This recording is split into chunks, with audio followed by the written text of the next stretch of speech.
Picking up where I left off, we're a day later, and we've got all of our new grade 8 bolts to attach the pressure plate have come in, so we can continue on with the installation of the pressure plate and clutch disc. Following through with some of the instructions, the Borg-Beck instructions are really quite detailed. So step 8, they talk about greasing the splines of the pressure plate, and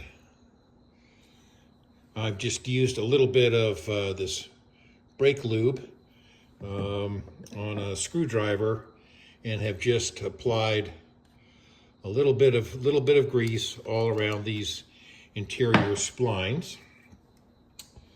Then they talk about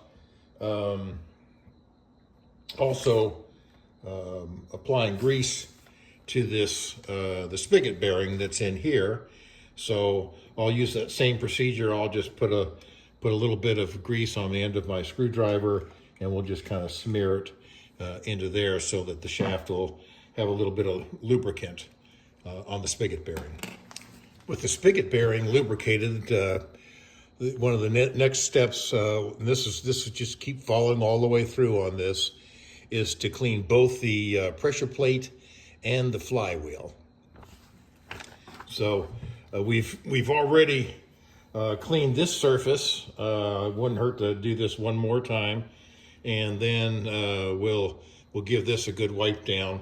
We'll use some of our spray parts cleaner to on a rag, and we'll just give that a spritz and a wipe.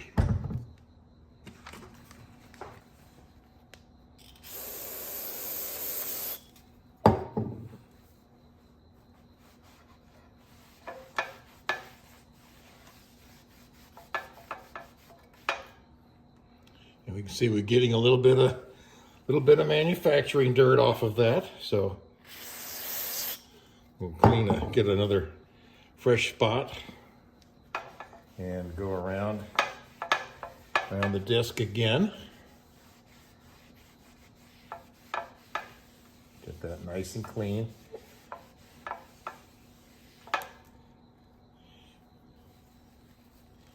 Look for another clean spot here. There's a good one.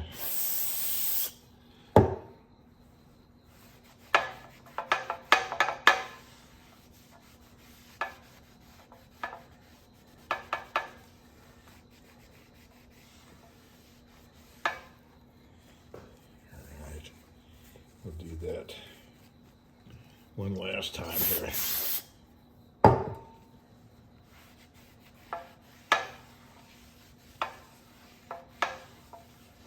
All right, yeah, coming off nice and clean now.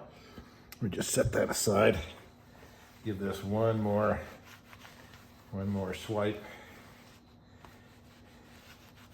around that mating surface. And again, coming up nice and clean at this stage. So the next step in this process is to actually check the fit on these dowels. So I'll be putting the clutch disc. Well, I'm gonna just put the pressure plate down there first, and we'll check the fit on those dowels, just mating surface to mating surface, without the clutch disc in there. So if I can just get that in there. Okay. Let's see, I think we got the wrong hole here. Let me go on that one there. And there. Just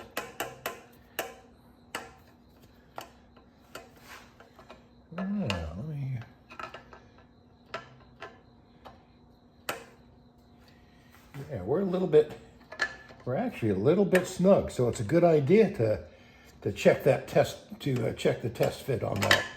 I'm going to maybe clean this up a little bit to make sure that this slips down nice and easy. Otherwise, we'll be torquing down on a fixed place and maybe bend this outer portion. So let me give this a little cleanup. Well, I guess it always pays to at least read the instructions, and even more so to follow them. When I tried to put this pressure plate on these two locating pins, I found that they did not directly line up. So I first tried just using a tapping die to spin it through that hole, see if that would enlarge it enough. It did not, and so I used progressively larger drill bits. This is fairly soft metal, but progressively larger drill bits to enlarge these pin locating holes. And I can now slip it over that one and see if I can, where's my,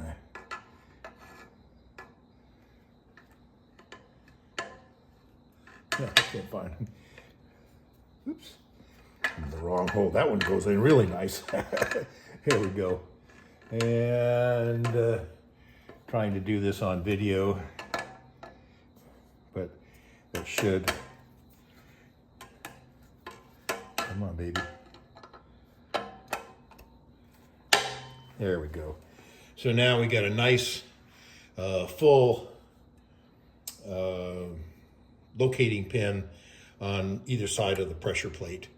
So we are now ready to go back, clean things all up again, and get ready to mount up the pressure plate.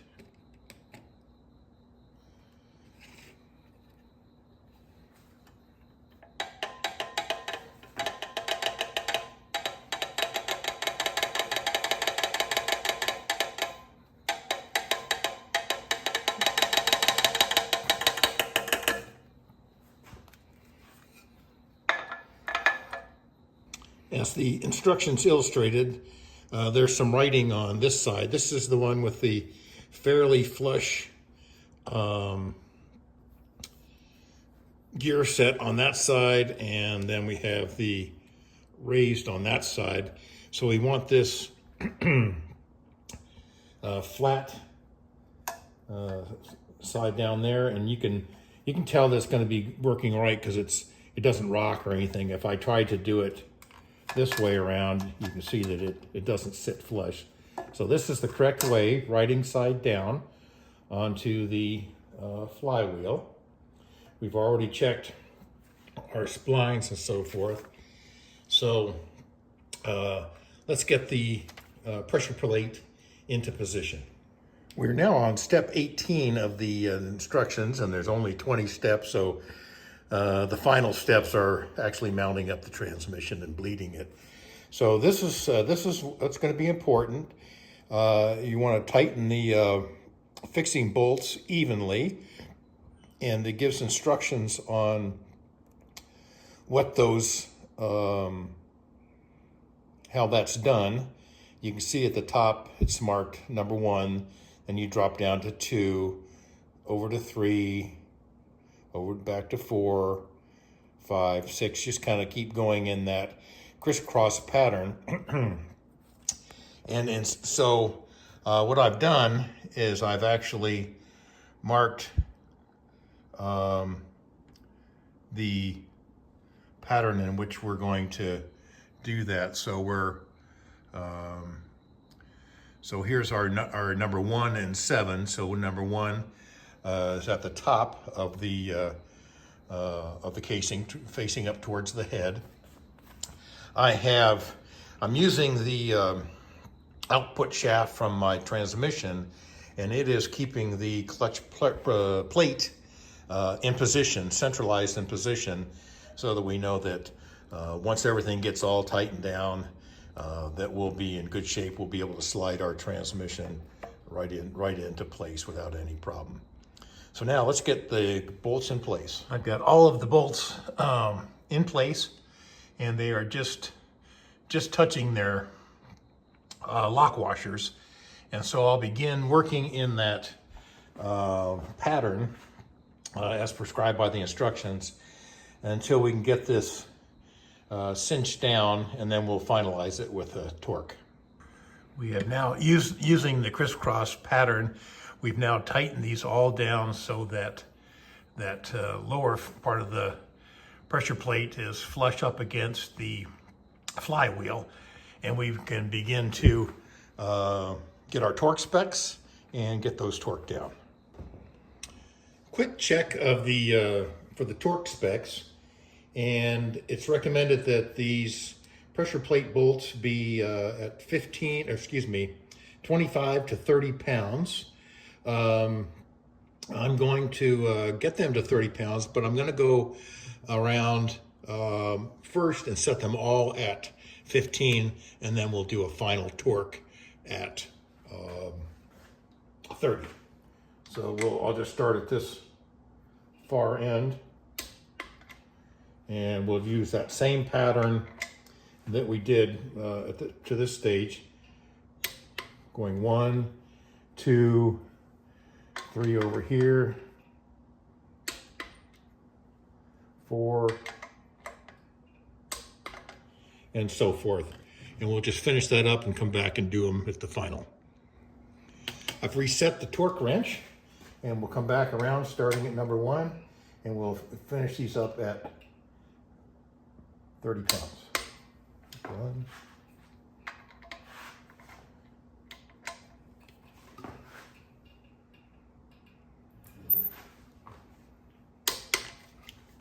2,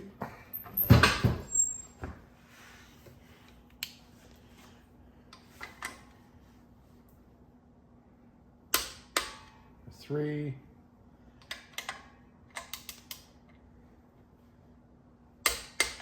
4,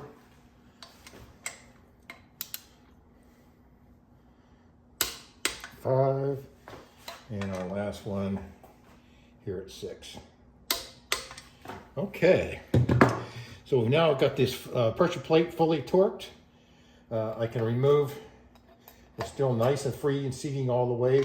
I can remove this shaft, and what I'm going to do is I'm just going to mark the tops of each one of these so that we can remember that we've got them torqued. The clutch assembly is now complete. All of the bolts have been marked as torqued, and we can move on to completing our head installation with the head gasket and so forth. A few more things to learn about that, and I might do a little bit of. I've got some. Let's come on over here. I've got some various pieces over here. These have all been the green parts have all been recently painted. The yellow, I think I'm going to clean those up a little bit, and maybe I've got some clear coat, some two-part clear coat that I may hit this and possibly the oil pan on the engine before we start doing some of the final assembly. So that'll be we'll kind of work on that this morning and try and get some of this stuff. There's some of these extra little pieces. This is the fuel pump, but I've got the innards removed, so it basically becomes a dummy fuel pump.